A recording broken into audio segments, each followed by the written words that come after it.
નમસ્કાર વિદ્યાર્થી મિત્રો, ગુડ મોર્નિંગ. કેમ છો બધા? ફરી એકવાર આપ બધાનું વિડીયો લેક્ચરની અંદર સ્વાગત છે. હવે આપણે જે ચેપ્ટર 1 છે સ્ટાર્ટ કરેલું છે સજીવ વિશ્વ, બરાબર, એની અંદર આપણે આગળ વધીએ. તો આપણે પ્રકૃતિની અંદર ઘણા બધા ઘટકો જોવા મળે છે. મુખ્ય બે ઘટક સજીવ અને નિર્જીવ, એના વિશે વાત કરી હતી. બીજા કેટલીક પ્રકારના અમુક એવા કુદરતી નિવાસ સ્થાન છે, બરાબર, એના વિશે આપણે જોયું હતું. તો આપણી પાસે જે પૃથ્વી છે એનો ઉદ્ભવ થયો ત્યારથી લઈ અત્યાર સુધીમાં કેટલા બધા સજીવો જોવા મળ્યા, જે વિવિધ પ્રકારના નિવાસ સ્થાનમાં જોવા મળતા હતા, બરાબર છે. આપણે એમ કહી શકીએ આપણી પાસે કેટલીક પ્રકારના કુદરતી નિવાસ સ્થાન છે. તો કે આપણી પાસે છે ઠંડાગાર પર્વત છે, આપણી પાસે રણ પ્રદેશ છે, આપણી પાસે વર્ષાના જંગલ છે, આપણી પાસે પાનખરના જંગલ છે, આપણી પાસે ઘાસના મેદાન છે, રણ પ્રદેશ છે, બરાબર. તો આવા વિવિધ પ્રકારના, તો વિચાર કરો, આટલા બધા પ્રકારના કુદરતી નિવાસ સ્થાન છે અને દરેક નિવાસ સ્થાનની અંદર પાછા સજીવો જોવા મળે છે, બરાબર ને. જેમ કે વિવિધ પ્રકારના એક્ઝામ્પલ છે, દરિયાની અંદર કેટલી બધી પ્રકારની માછલીઓ હોય, હુમલો કરે એવી, બરાબર છે. અમુક ખાવા લાયક છે, અમુક છે આપણને તો કે નુકસાન પહોંચાડીએ કે છે એવી છે, હુમલો કરતી શાર્ક જે છે, બરાબર. પૃથ્વી ઉપર કેટલા બધા સજીવો અસ્તિત્વમાં છે, બરાબર. ગાય, ભેંસ, ઘેટા, બકરા, ઘોડો, કૂતરો, પક્ષીઓ કેટલી બધી પ્રકારના છે. તો આપણે ભણશું આગળ 12મા ધોરણની અંદર કે હજુ તો આપણે લગભગ 22% જેટલા પ્રાણીઓ, પક્ષીઓ જે છે, સજીવો, એના વિશે આપણે જાણીએ છીએ. હજુ 78% તો પ્રાણીઓ એવા છે જેના વિશે આપણને ખબર જ નથી, બરાબર. તો ઘણી બધી બાબત છે, એના વિશે ચર્ચા કરીએ છીએ. બીજું આપણે એવું જોયું હતું કે સજીવ અને નિર્જીવ વચ્ચેનો ભેદ, કોને સજીવ કહેવાય, બરાબર. જીવ ધરાવે તે સજીવ, એનું પાયાનું લક્ષણ, બરાબર. બીજા ઘણા બધા લક્ષણ આપણે જોયા હતા કે જેના આધારે આપણે સજીવ છે એને તારવશું કે સજીવ કોને કહેવાય. તો કે સજીવ છે એ ચોક્કસ પ્રકારના લક્ષણો પ્રદર્શિત કરે છે, બરાબર. વૃદ્ધિ છે, વિકાસ છે, પ્રજનન છે, પર્યાવરણ પ્રત્યેની સભાનતા છે, સ્વ આયોજન છે, ભિન્નતા, આવા દરેક લક્ષણો આપણે તપાસ્યા હતા. તો વૃદ્ધિ, એના વિશે આપણે વાત કરી હતી. હવે આજે આપણે એક લક્ષણ તપાસવાનું છે, એ છે પ્રજનન. તો પ્રજનન પણ સજીવોની એક લાક્ષણિકતા છે, તો એના વિશે આપણે વાત કરીએ છીએ કે નહીં, બરાબર. તો આપણે ચાલો તપાસીએ. પહેલાં તો પ્રજનન છે એની વ્યાખ્યા છે તમને આવડવી જોઈએ. પ્રજનન એટલે શું, એના પ્રકારને બધું તો આપણે ભણવાના છીએ. તો પ્રજનન એટલે એવા પ્રકારની પ્રક્રિયા કે કોઈ સજીવ જે છે એ પુખ્ત વયે, બરાબર, પુખ્ત વયે પોતાના જ જેવી નવી સંતતિ ઉત્પન્ન કરે છે. આ ઘટનાને કહેવાય પ્રજનન, બરાબર. કોઈ સજીવ છે એ શું કરે, પુખ્ત વયે પોતાના જ જેવી નવી સંતતિ ઉત્પન્ન કરે છે, એ ક્રિયાને પ્રજનન કહેવાય. તો એના પાછળ બે પ્રકાર છે, લિંગી પ્રજનન, અલિંગી પ્રજનન. લિંગી પ્રજનનની અંદર છે બે સજીવો ભાગ લેશે, નર અને માદા, એમના જન્યુઓનું જોડાણ થશે.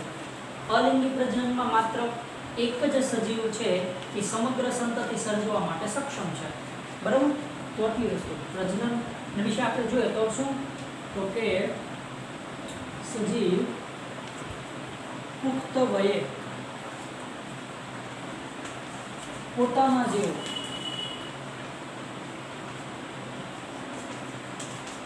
નવો સજીવ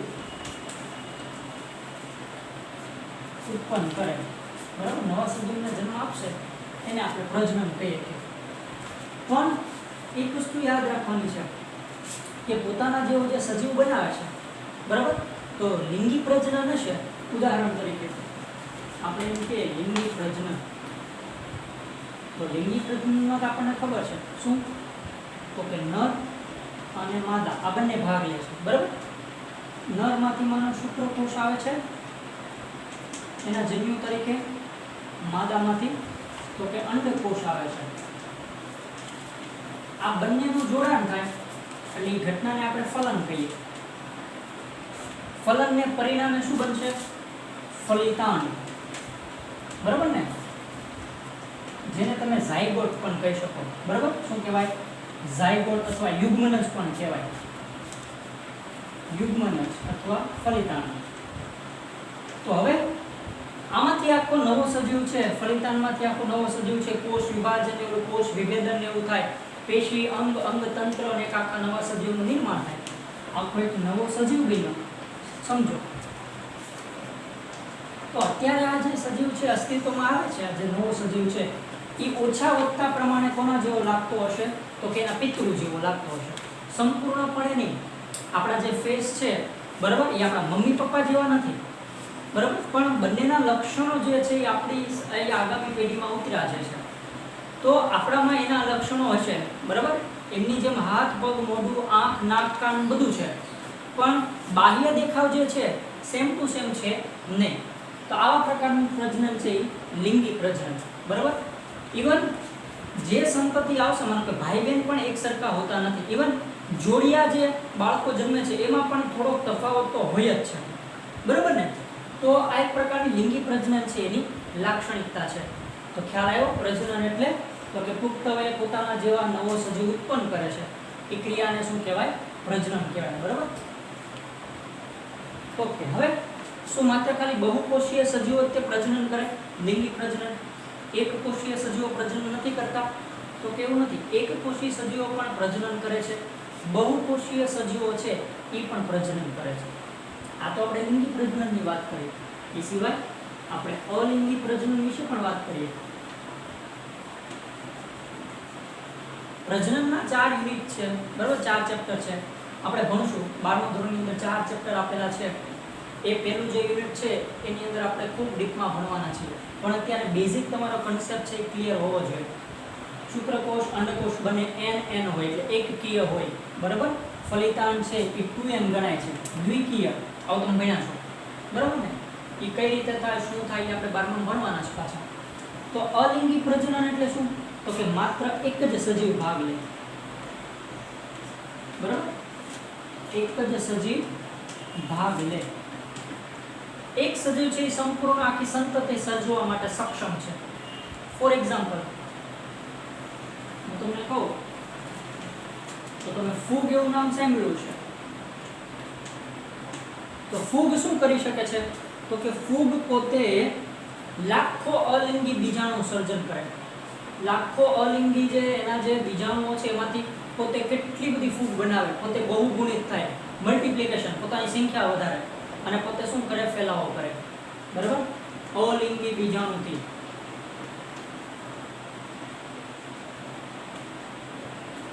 બરાબર, એમાંથી પોતે શું થાય? બહુગુણિત થાય, કેટલી બધી સંખ્યામાં, મોટી માત્રામાં વધે છે.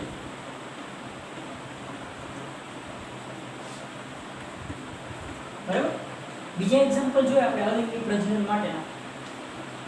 ઉદાહરણ તરીકે તમે 10મા ધોરણમાં આવ્યું છે તમારે ઈસ્ટ અને હાઇડ્રા. ઓકે, ચાલો મને કહો આ સજીવની અંદર કેવા પ્રકારનું પ્રજનન જોવા મળતું અલિંગી પ્રજનનમાં? તો કે યસ, બધાને યાદ છે, કલિકા સર્જન સ્વરૂપે. યાદ આવે ને? ઈસ્ટ અને હાઇડ્રામાં શું થતું? કલિકા સર્જન. કલિકા સર્જન એટલે શું પાછું સમજી લઈએ આપણે. ચાલો, હાઇડ્રા છે એની આકૃતિ ડ્રો કરીએ.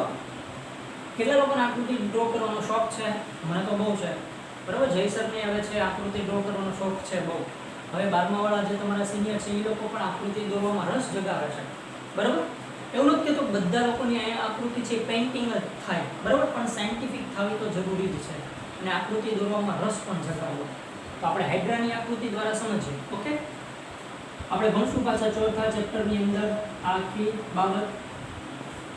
હાઇડ્રા છે આ પ્રકારની શુક્રાણુ ધરાવતું રચના છે બરાબર. જળ વ્યાળ, તમે એવું નામ સાંભળેલું છે બરાબર. પોતે દંતકોષ ધરાવે, ઝેરી હોય છે, એવું બધું તમે સાંભળ્યું છે થોડું ઘણું બરાબર ને. એના વિશે આપણે પાછું આગળ ભણવાના છીએ. ઓકે, માનો કે આ એક હાઇડ્રા છે. આ શું છે? હાઇડ્રા. હવે શું થશે? કલિકા એટલે બળ. કલિકા એટલે શું? બળ કહેવાય. તો અમુક વાર એવું થાય કે આ જે શરીરની સપાટીનો જે વિસ્તાર જે છે, આવડો શરીરની સપાટીના વિસ્તાર ઉપરથી કોઈ એક જગ્યાએ સતત કોષો છે એ વિભાજન પામે છે અને આ પ્રકારની ઉપસેલી રચના બનાવે બરાબર. એને આપણે કહીએ છીએ કલિકા, અથવા એનું બીજું નામ કહીએ બળ. હવે આ કલિકા છે ધીરે ધીરે વિકાસ પામશે, એમાં કોષ વિભાજન ને એવું થઈ અને ધીરે ધીરે આમાંથી શું થશે? તો કે બાળ હાઇડ્રા આ રીતે નિર્માણ પામે, બાળ સજીવ.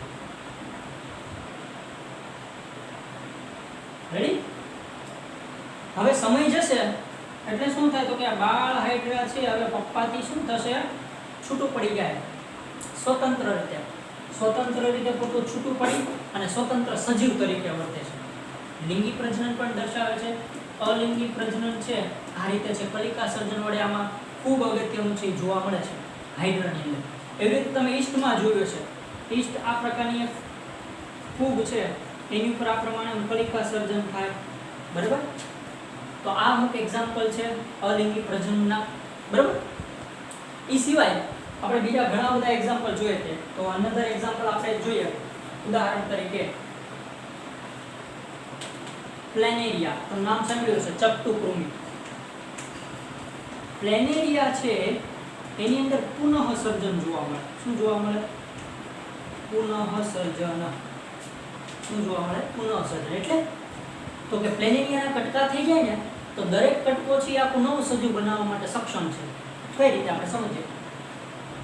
આ પ્લેનેરિયું છે, આયુ હાલો એ આયુ.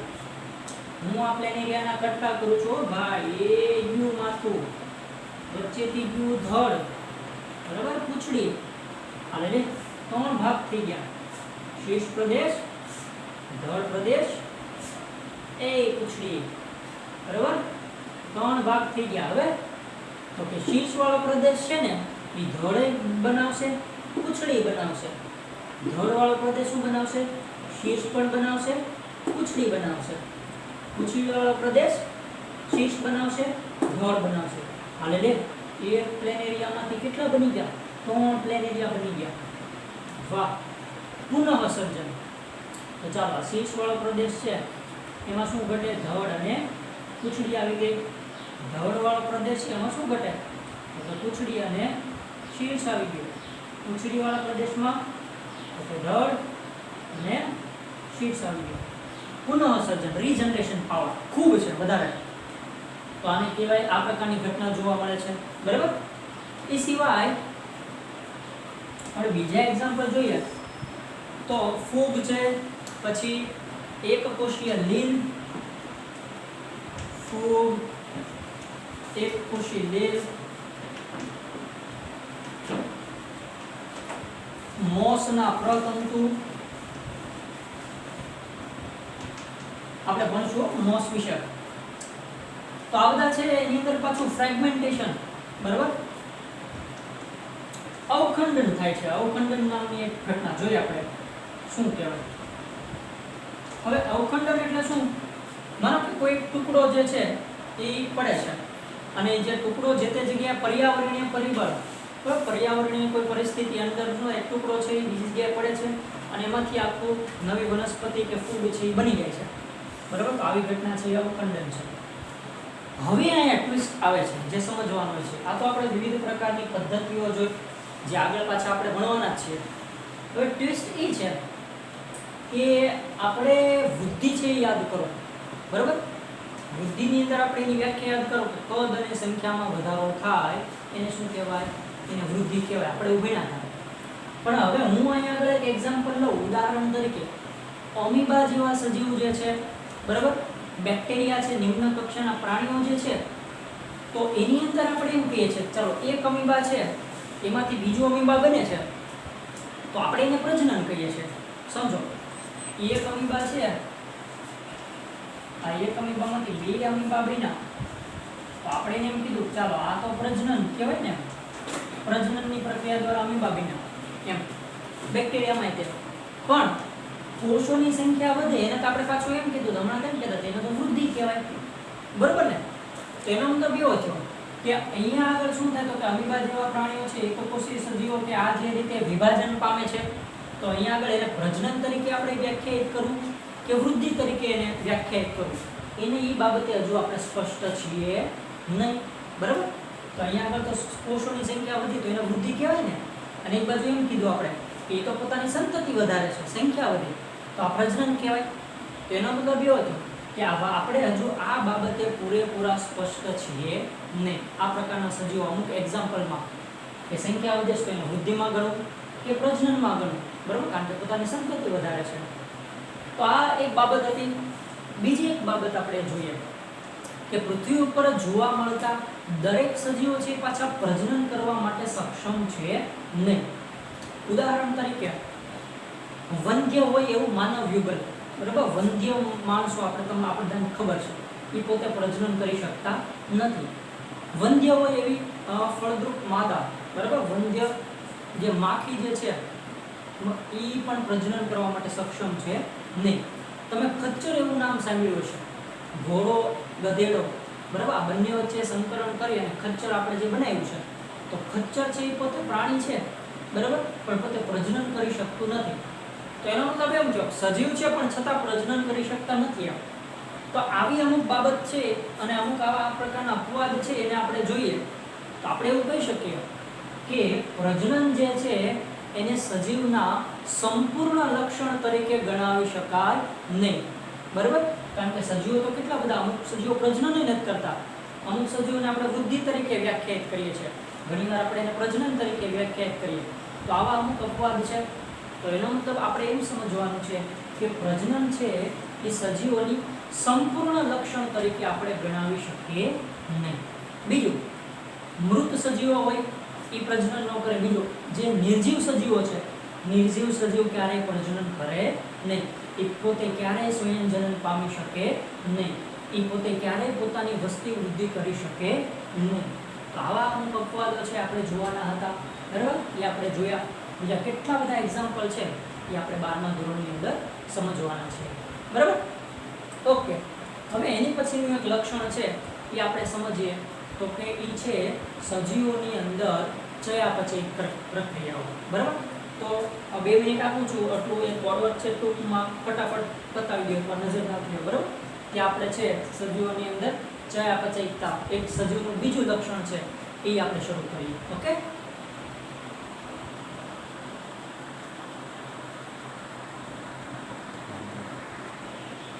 તો હવે આપણે સજીવનું બીજું અગત્યનું લક્ષણ જોઈએ, ચયાપચય. ઓકે,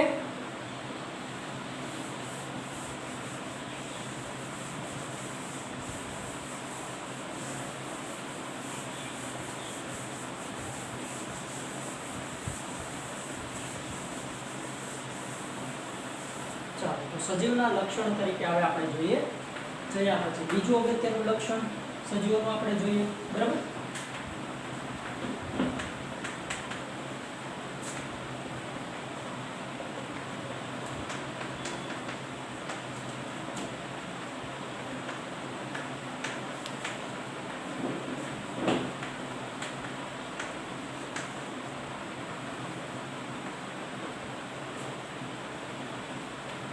હવે આપણે એમ કહેવાય તો કહી શકીએ, તમે કેમિસ્ટ્રીમાં ભણશો, બાયોલોજીમાં આપણે ભણશો કે આપણું સજીવ શરીર છે એ વિવિધ પ્રકારના જુદા જુદા છે એક એવા ઘટકોનું બનેલું છે, જુદા જુદા પ્રકારના જે રસાયણો છે, બરાબર, જુદા જુદા પ્રકારના એવા ઘટકો ભેગા થઈને બનેલું છે.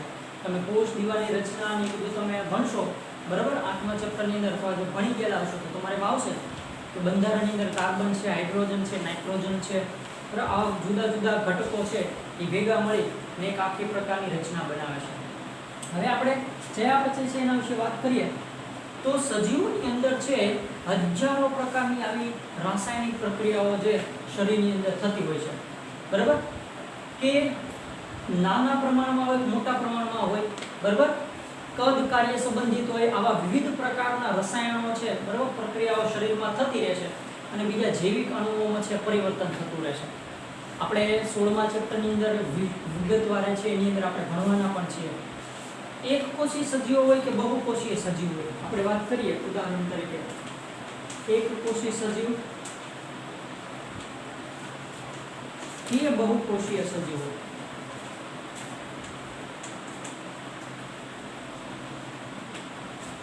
આ બંનેની અંદર એક સાથે હજારો રાસાયણિક પ્રક્રિયાઓ છે, ચયાપચય પ્રક્રિયાઓ જે છે એ શરૂ હોય છે.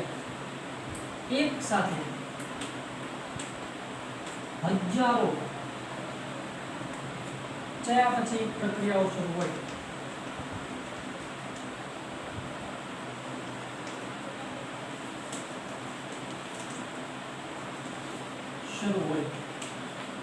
કોણ કોણ દર્શાવે?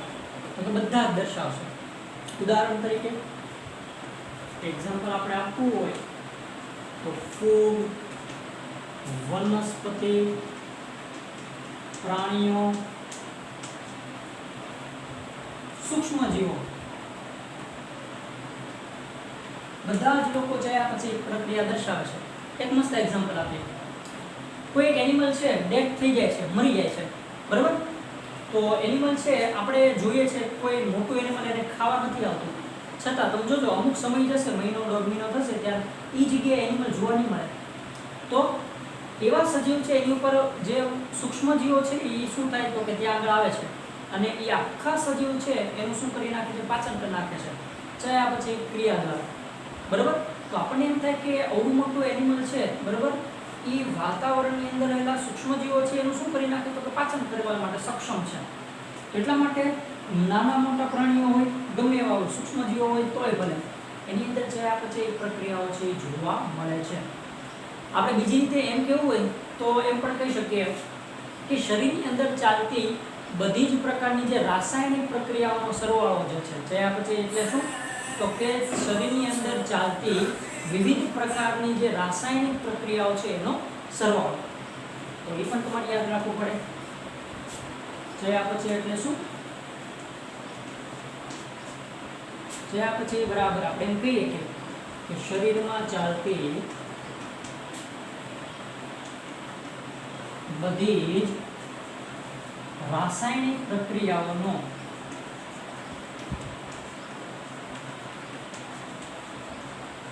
સરવાળો,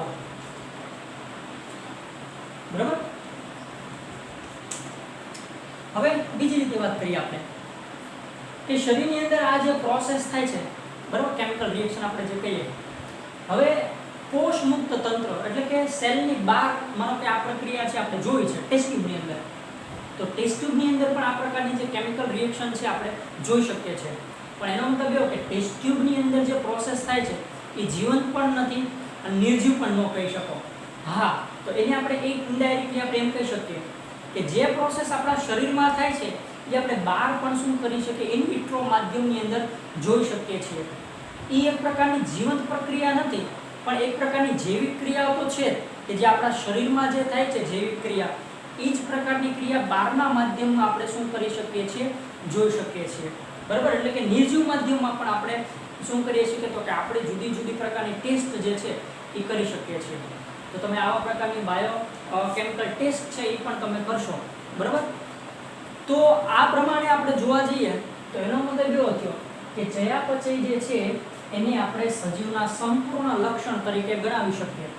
એનો મતલબ એ સજીવની અંદર હશે તો પણ થશે, બહાર કોઈ સેલ ફ્રી સિસ્ટમ જે છે ઇન વિટ્રો માધ્યમ એને કહેવાય, બહારની બાજુએ જે પ્રક્રિયા થાય સજીવ શરીરે જેવી જ, તો એની જે પ્રોસેસ છે એને ઇન વિટ્રો કહેવાય. શું કહેવાય? ઇન વિટ્રો, બરાબર? એવા માધ્યમને તો બહાર પણ આ પ્રકારની પ્રોસેસ છે આપણે શું કરી છે તો કે જોઈ શકીએ છીએ, એ પ્રકારની જૈવિક ક્રિયાઓ, બરાબર? તો એનો મતલબ ચયાપચય છે એને સજીવના સંપૂર્ણ લક્ષણ તરીકે આપણે ગણી શકીએ છીએ.